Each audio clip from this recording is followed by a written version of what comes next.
What is going on, everybody? How are you doing? John Middlekauff, 3 and Out Podcast. Make sure you subscribe to that bad boy. You can listen to it wherever podcasts are found, Apple, iTunes, Spotify. You guys know the drill. If you're watching on the YouTube channel, make sure you smash that like button, leave a comment, and interact with the Volumes YouTube page. Subscribe to the page. If you're listening on AMP, good to have you. Good to be heard. Download the AMP application from your smartphones. Do that right now. Here's the plan today. We're going to go a little quarterback headline rapid fire. I got 5 stories and all involving NFL quarterbacks or future NFL quarterbacks in the draft. And that's what we're going to focus on. This is going to be a quarterback heavy show. Going to keep it relatively short and sweet. I would say this is one of the slower weeks on the calendar. Next week's the Combine. Stories flying left and right. Can't wait. Very, very excited for the NFL Combine next week because of the information that comes out of it. And we will dive into everything once that happens. So today, very quarterback heavy show. Obviously, we're going to start with a man that's just exiting the darkness retreat. But before we dive in to football and these quarterbacks, can I tell you about my friends at Gametime? Here's what I need you to do. Go to your smartphone, go to the apps, and download the Gametime app. It just happens to be the fastest growing ticket website in America. No big deal. And you want to take your friend, take your wife, take your child to a game, March Madness, spring training, an NBA playoff game, a concert, a comedy show. Well, download the Gametime app. And first-time users, if you're going to go to an event, use my promo code, John. That's just my name, John, John, and get $20 off your tickets. It's easy to do. I did it. Went to a hockey game like a month ago. I need to go to more events. I'm going to concerts this summer on my friend's Gametime. No big deal.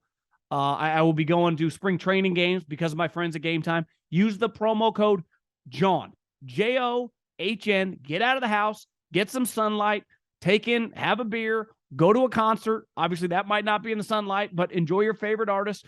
Enjoy a good comedy show with a buddy. Have a good time. Get out. Enjoy yourself on me. You don't even need to thank me. Just use the promo code John. Download the Gametime app right now. I appreciate everyone that's doing that.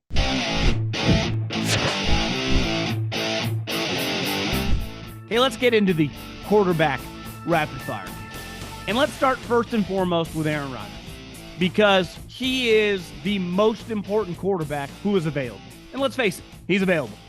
I think it's clearly feeling like he is not going to be on the Green Bay Packers next year. His time in Green Bay has unofficially ended. Officially, we will find out in the next, I would say, 3 weeks where he's going to go. And I think we'll have a pretty good feel after the Combine. You know, it's all signs are pointing to this team or this team. Because when you have a player of that caliber and he is quote unquote available, even financially, little weird, huge deal, I think he's going to have to do some restructuring to be able to facilitate a trade. It's not just going to be the Vegas Raiders and the New York Jets interested in this guy. There are a lot of teams that are going to come sniffing around. Why? Because he's Aaron fucking Rodgers, a 4-time MVP. So buckle up. It's about to get real. Now, Aaron Rodgers got out of a darkness retreat. And all I saw today on social media were the blue check marks making fun of him. Now, listen, it is an easy activity to make fun of. Hard time having the sports media who spends 7 hours a day on Twitter being the group that's going to do that. Though, I think it's fair to say, most of us probably would not do that. Now, most people listening, especially if you're probably over 30, could be married, might have children. You wouldn't even have the time to do that. Won a Collins thing with Rodgers, single guy, late 30s, got all the time in the world. Hell, his job's only 6 months a year. But I will say this candidly on his ayahuasca, which I know for myself, and I would imagine a lot of people listening, the first time I ever heard of ayahuasca was when Rodgers brought it up. And since then, I've listened to podcasts about ayahuasca. I've heard people talk about the impacts of ayahuasca. I would do it 100%. I think in my life, I will do it. It's not currently a priority for me to just buckle up and head down to Chile or South America and do it. But I would have not only no problem doing it, I actually am very intrigued by it. And I think it would probably help me because like a lot of people got some demons, got the things I got to work through. I'm very intrigued by that. And I'm guilty. I was probably pretty negative when that comment came out. Unfazed now. I am pro ayahuasca, someone that's never done it, and very interested in doing it one day. The darkness retreat, not really my thing, but I'm all for self-improvement. If your life isn't constantly getting better or you're not pursuing your life getting better, like that kind of sucks. I know a lot of people that are in their late 30s and their 40s that like hold on to, 20 years ago. God, I wish I could go back to college. I do not wish I could go back to college. I was broke. I mean, it was a lot of fun. Don't get me wrong, but my life keeps getting better. I hope everyone listening to this, your pursuit, and hopefully your life keeps getting better than this. If the peak of your life was when you were 19 or 22 and you're 42, like that sucks. You still got a while to go. It's a long road. So I do appreciate and understand these human beings that chase improvement in their life. And clearly Rodgers is on the high end of that, doing some things that I think a lot of us people that our first reaction, it's weird, but a lot of things that high-end people do, we consider weird. Like we thought the shit Tom Brady was doing for a long time was really weird. He played football till he was 45 and he won 7 Super Bowls. So like some stuff works. I don't know anything about this darkness retreat. I think I'd probably lose my mind. I got some ADD issues, probably a little too addicted to my phone and devices and TV. And I don't know. I would probably struggle in that environment, but I'm not going to make fun of it. Different strokes for different folks. And the media is the last group of people who have any merit to fucking make fun of shit like this. But Rodgers needs to come out and tell everybody, I want to play for a while. Like I will play. Listen, I'm 39. I don't think I have like 7 years left, but as long as I can play at a high level or I am healthy, I plan on playing football. To me, that should be the number one goal of Aaron Rodgers, to get that messaging out, assuming he still wants to play after the darkness retreat. And we're talking about him right now. That's my assumption, that Aaron Rodgers is going to want to keep playing football. And if he does, he has to let it be known, like, I'm all in. And I plan on playing for the next couple years. Because if he does that, I think the Packers with their eyes closed could get a first and second. I know he didn't play that well last year, and he didn't. He was not very good. For a large percentage of that season, it was very bizarre to watch. He did just win back-to-back MVPs and was the best player in the league in 2020 and 2021. And his resume speaks for itself. I think if but I can't trade for you if like every year you might quit. Your darkness retreat might never end and you might just take off. You have to at least, like I knew when I was getting Tom Brady, if I was Tampa Bay, like he was going to play until he couldn't play. And that's literally what happened, right? With Aaron, it's been weird for a while. I think he has to get the messaging out. I'm in it to win it, and I'm here. If you're the Jets and you trade for me, you got a couple years. I will give you everything I have. If he doesn't do it, I think it makes the trade very, very complicated. Because if he plays like he's played the last couple of years publicly with his words, I think, like, I'm sorry, I can't give you a first-round pick. I cannot. Now, I've said before, I think you can structure a trade based on the success that you have with him and how long he's on your team. Like, listen, I'll give you a first-round pick for him right now. But if he retires after the season, that's all I owe you. But if he plays for me for 2 more years and we make the conference championship, maybe that second pick, the quote-unquote sliding scale, is a 7th-round pick and could go up as high as a first-round pick if we win the Super Bowl. Because I would gladly give you 2 1s if I get Aaron Rodgers when we win the Super Bowl. And he plays for my team for a couple years, we make another conference championship without hesitation. But there's a lot of unknown with the guy. And I think the number one thing he has to do now is the messaging and the public stance on what his future is. I think he has to let it be known. Go on Pat McAfee next week, whatever it takes, and be like, listen, the one thing I found out in the darkness, laying on that bed, peeing and pooping on the side of the ground, I actually think he had a toilet in there. I want to keep playing football. Football means a lot to me, and whoever trades for me, I'm all in. Number 2, the Jets. They're in this weird situation, right? Because the white whale is Aaron Rodgers. You would take Aaron Rodgers over any other quarterback who's currently available, whether it be in the draft or free agency, obviously. But there's no guarantee that you would get Aaron Rodgers. Aaron Rodgers is not a free agent. You have to trade for him. Who knows? Maybe Vegas gets weird and Mark Davis is like, shit, I'm intervening on this one. We need to get a star here. Trade multiple trade a 1, a 2, and next year's 1 and a 2. And the Packers are like, shit, we'll take the deal. They've already done a deal before. They did it last year for Devontae Adams. So who's to say that the Raiders, who won, are desperate from a market standpoint? They're kind of irrelevant. They suck. They're in Las Vegas, which is a star town. You can't suck and expect to be relevant. So it would not shock me at all. Mark Davis a couple years ago wanted Tom Brady, but he allowed John Gruden to make the decision, and he decided to go with Derek Carr. And I think Mark Davis probably goes, if we have a redo on that one, we'd obviously take Tom Brady. So the Jets just hosted Derek Carr, who's taking his free agent, kind of tour, which was smart. he exercises no trade clause and can just go from team to team because he was cut. He's a vested veteran. He doesn't have to wait till March 15th, the official date of free agency, to start talking and visiting teams. He can do that right now, and he's clearly doing it. And there was a story, I think Diana Rossini works for ESPN, that one of the things the Jets told Derek Carr, which made us all chuckle, as it should, because it's a pretty crazy statement, was, we think you can be a first ballot Hall of Famer if you come here. And listen, when you first start dating someone, let's say she's a 6, you kind of hype her up like she's an 8. You don't tell her all her flaws in the first month of dating when you're courting her, right? You say some things. Dating someone or attempting to date someone is a lot like college recruiting. You can say some things that aren't true. You can profess, your love of her or potential love that turns out a year later to be not the case.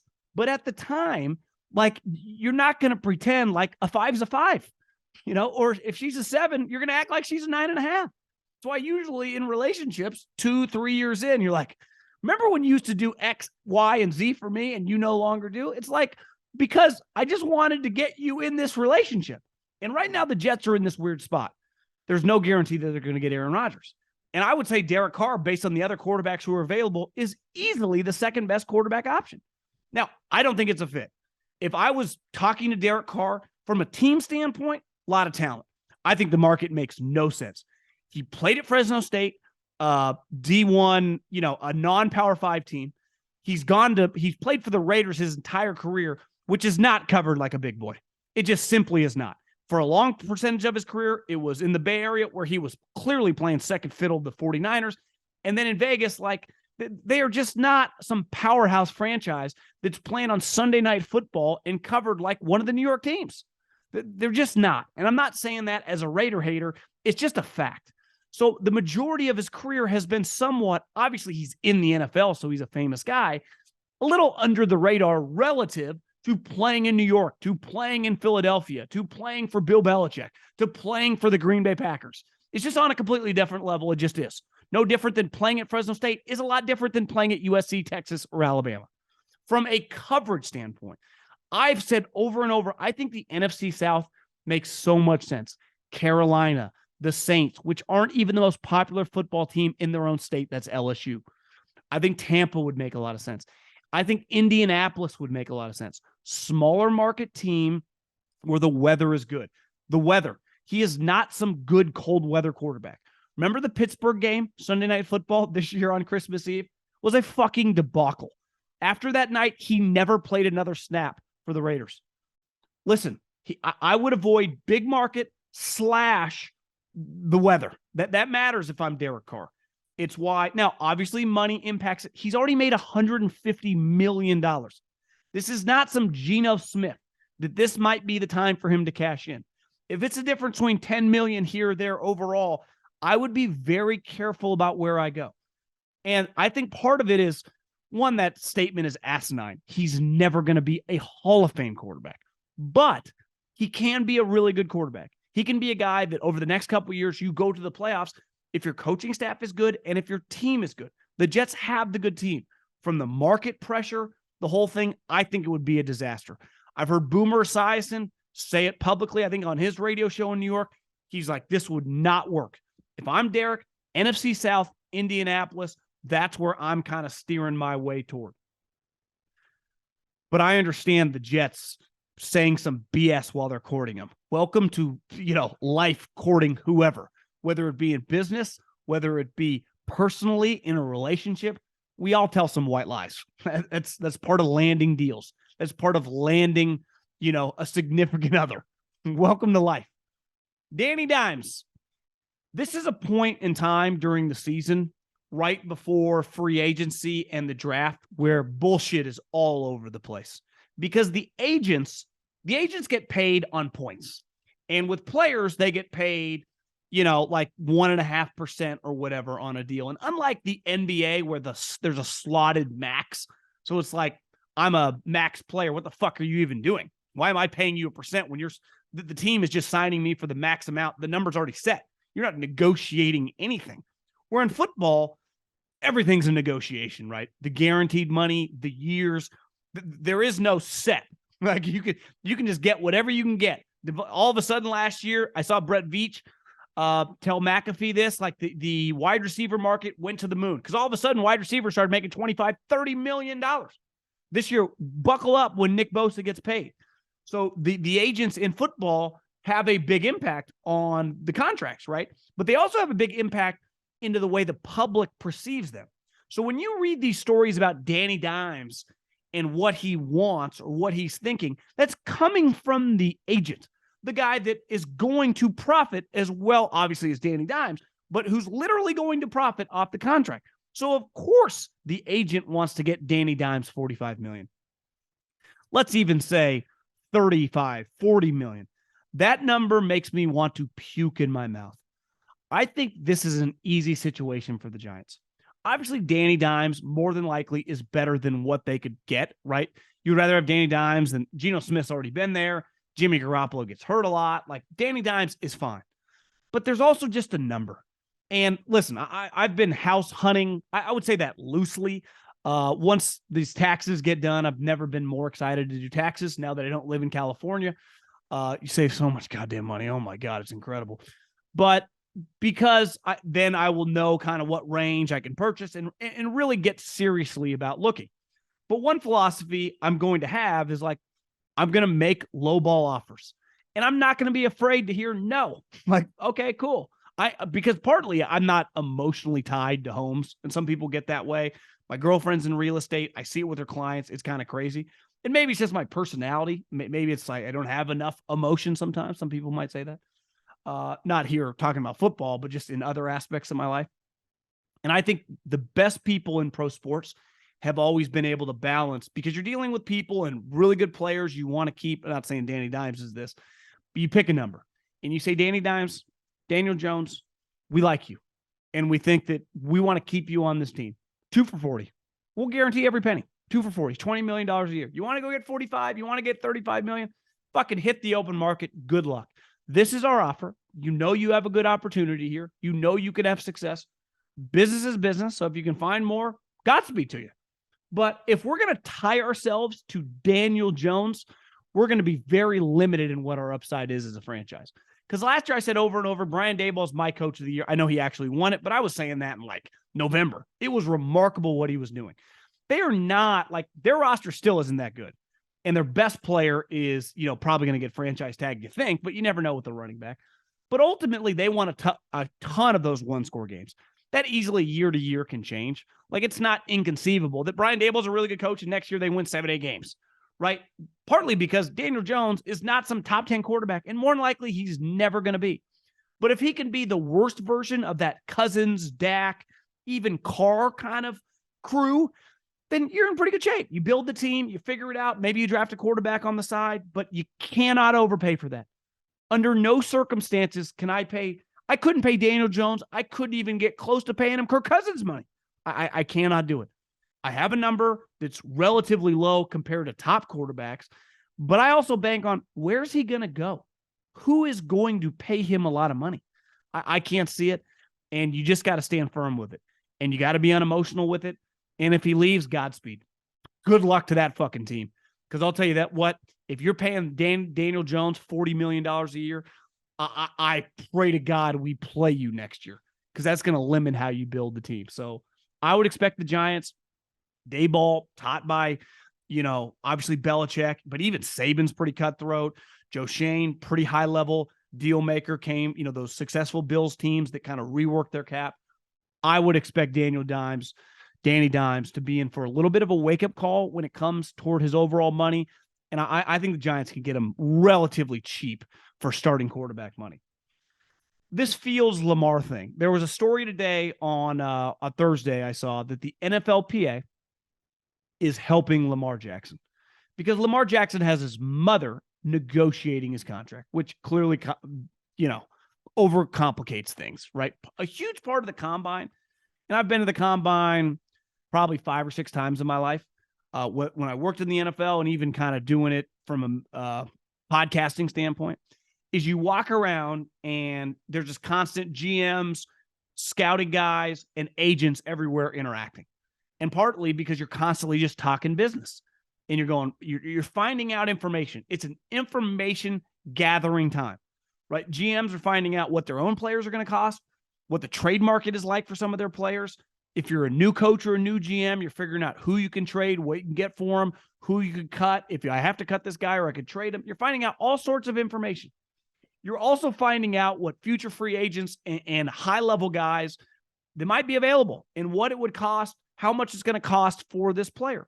And when Lamar Jackson's mother is representing him, one, it would just be hard when the Ravens are like, okay, here's $160 million guaranteed. You can go shop and find a better offer. It's just very emotional. And me and Coward talked about this a couple weeks ago. When you just have Drew Rosenhaus or Tom Condon and his people doing it, they're used to it. They've fucking been doing it for 30 years. It's just, it's like if you're a real estate agent, it's like just selling a home. If you're a nurse, it's like helping someone in the bed. If you're a car salesman, it's just selling another car. You get very numb to it. Well, when it's your own son, for any of us, if you or I represented our child in contract negotiations, it would not be like the way we operated in our business. It would be human. It wouldn't be possible. There's too much of a human element. It's literally your blood. It's the one person, or depending on how many children you have. I would imagine, I don't have kids. You are never going to love those kids as much as anyone else in your life beside your siblings, your parents, or your significant other. It's just impossible. And I would imagine children, even, I can just see it with my own parents over the course of my life. It's got to be the most unique relationship you'll ever have in your entire life, right? Because even your wife, like, you can get really mad at, your parents you can get really mad at, your brothers or sisters. There's something with your children where you just always kind of get over it because it's just true unconditional love. So this situation has already been really weird. It's already in a weird spot. And it does feel like trading him, and it depends. These franchise tags are now available. And as I'm saying this, I don't think anyone has been officially tagged. I think rumors were that the Commanders, I almost said the R word, the football team was going to tag Payne, the defensive tackle. How they tag Lamar will be interesting, the exclusive tag or the non-exclusive tag. If you non-exclusive tag, I think it's fair to say they are open to trading him. And if he does potentially get traded, let's just say to the Commanders, to Atlanta, to whoever, I do wonder then if Justin Fields and the Ravens make some sense, because I expect Justin Fields to get traded. I've been saying for a while, it's not my personal opinion that I don't like Justin Fields. I loved him coming out. I would have drafted him number 2 overall in that draft. To me, it would have been a no-brainer. Trevor Lawrence, Justin Fields. Wasn't even a blink. Then we'll figure out the other 3 guys. And really, it was the other 2 guys because Mac Jones ain't my cup of tea. And it's gone kind of weird. Not even weird. It just, because last year Fields became this incredible runner, he's got a new GM and coach. Anytime you got a new GM and coach and you're not just like lighting the world on fire, your team's the number 1 overall drafting team with the quarterback, and we'll get into Bryce Young here in a little bit. Like, if I had to rank coming out of college who I'd rather have, I like Fields' size more, but Bryce is a better quarterback. I don't even think that's debatable. If you watch a lot of college football over the years, you would have to say that Bryce Young is a better quarterback than Justin Fields coming out of college. It doesn't mean Bryce Young's going to be good in the pros, a lot of other variables, but I think Fields, to me, if Lamar and Fields, like, both those guys could be on the move. And if Lamar is dealt, which obviously he would get dealt for couple one, someone pay him a couple $100 million, it would be one of the bigger deals ever. It would be very Russell Wilson-ish, given that it would cost 2 ones and the money would be enormous. I mean, it would be stupid. And I'm not as confident on that one, but to me, then Fields to the Ravens, we would immediately be like, where's he going? The Baltimore Ravens. Now, you would say if Atlanta Falcons still needed a quarterback, but here's the thing. Justin Fields was drafted number 11 overall, and the Bears gave up another first-round pick. So they paid a lot to get him. But sometimes, like, there's that sunk cost, way to look at it. And that's, like, ultimately Ryan Poles and Matt Eberflus had nothing to do with that deal. So you could be like, well, you got to get a first-round pick back because of what you gave up for him. Yes, someone else made that purchase. Someone else made that transaction. It wasn't us. Right? So I think it makes it much easier to, like, yeah, we'll trade him for a second and third round pick. or something like that, because he still has 2 more years left on on the rookie contract. Then that 3rd year is the 5th year option, which is very expensive. But like, would you trade a 2nd and a 3rd if you're the Atlanta Falcons for the chance to like strike oil with Justin Fields? I think you would do that in a heartbeat. But given that, when you look at a lot of the first round picks, you're not getting the top 15 pick for Justin Fields. I don't think. And when you look at the 20s, like how many teams in the 20s are going to do that? 49ers aren't. I mean, they don't even have a pick. Chiefs aren't. Bills aren't. Bengals aren't. Right? So I just think get ready if he is dealt for the compensation to be a lot different than what he was actually traded for. And I think it's very understandable coming from the Bears front office. Like I said, did not pull the trigger on that deal. They had nothing to do with it. Now they're just trying to pivot and move on. Again, I do feel like Justin Fields is going to be moved. And last but not least, the rookie quarterbacks. But more specifically, and we'll get into it next week, this guy, he's one of the better college quarterbacks in recent memory, in Bryce Young. But next week at the Combine, like, underclassmen don't go to all-star games. So, and a lot of GMs during the season don't go on that many school visits. They're just too busy with their own team, their own coach, their own roster. So they don't get to get out on the road. Some do, and it depends on the schedule. You can hit a game or two. But I think there are a large percentage of NFL GMs who have never seen Bryce Young in person, just stood next to him. Every team has had multiple scouts who have gone through Alabama, gone to practice, and gone to their games. But there's a difference of your scouts telling you this when you're talking the number 1 overall pick, and your GM and definitely your head coach. There is not a NFL head coach who has seen this guy live and just met him. And next week, Bryce Young, because the only question mark, if Bryce Young was 6'3", he would be unequivocally the number 1 guy. It wouldn't even be questioned. There would be no debate. We would just be talking about what is the rank of the other 3 or 4 guys. C.J. Stroud, Anthony Richardson, Will Levis, kind of that crew, Tanner McKee, whatever. But Bryce is small, like very, very small.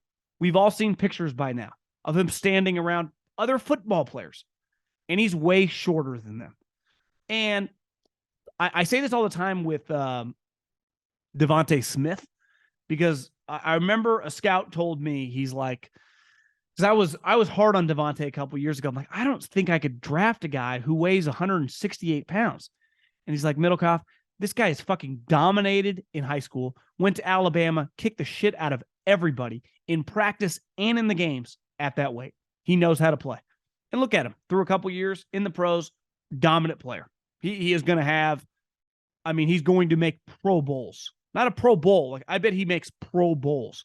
And not one where, like, a bunch of guys drop out. Like, he could be a top 5 receiver at a point in time in his career. I think that's in play. And one thing when you play at a school like Alabama, when you have questions about size, it's like, well, Nick, like, yeah, every day at practice, we couldn't touch the guy. In the games against the best defensive players. Remember, 2 years ago, they didn't play Georgia once. They played him twice. They played him in the SEC championship game, and then they played him again in the national championship. And I'll never forget the national championship because I had about $500 on Alabama because I got them at plus odds. And I did it for a reason. Vegas was clearly giving me those odds for reasons because they lost. But he was getting peppered. Remember, Mechie had gotten hurt, and Jamison Williams had gotten hurt, and they were missing their receivers, and they were playing with some randoms. And they were dropping the ball. He was just throwing dime after dime. He was getting hit time and time again, and he was kept popping up. There is no better team to watch a guy go against, to go, how could he play in the NFL, than a defense literally full of NFL fucking players. Like, half the team got not drafted in the first 20 picks. They had half their team get drafted in like the top 20. So, and the guys that didn't, they had to come back to school, are now going to get drafted in the top 20. So I think from Bryce's standpoint of his size, he played in the most physical conference against the best defensive players and dominated. And he literally played against 2 years ago, you would say, one of the most talented defenses individually from an NFL standpoint of the last couple decades. Some of those Pete Carroll teams, some of those University of Miami teams, like, they have to be high on the list. Some of Saban's peak early teams that were more defensive oriented, honestly, of the 21st century. And he looked freaking awesome. So the question is going to be the size, and these guys, he's going to come into these hotel rooms, and the way the hotel is set up, it's like in this railroad situation. So the hotels are railroad cars. It's kind of cool, actually. He's going to come in and he's going to be small. When he shakes Dan Campbell's hand, when he shakes Eberflus's hand, when he shakes D'Amico Ryan's hand, he's going to be smaller than all these guys. And you know what? That doesn't mean he can't play. And I am not some big believer in constantly like, oh, because Russell Wilson was a good short quarterback, keep drafting short quarterbacks. I think this guy's a little bit different because I think everything that he brings to the table, from just feel in the pocket, accuracy, like his game, throwing the football, his instincts, his ability to just read the entire field. He is not some scramble first guy. His arm isn't great, but it's damn good. And he's just like, you can't watch him and go, this guy isn't an elite quarterback. Small elite quarterback, but he's an elite quarterback. So at the end of the day, I expect Bryce Young to go number 1 overall.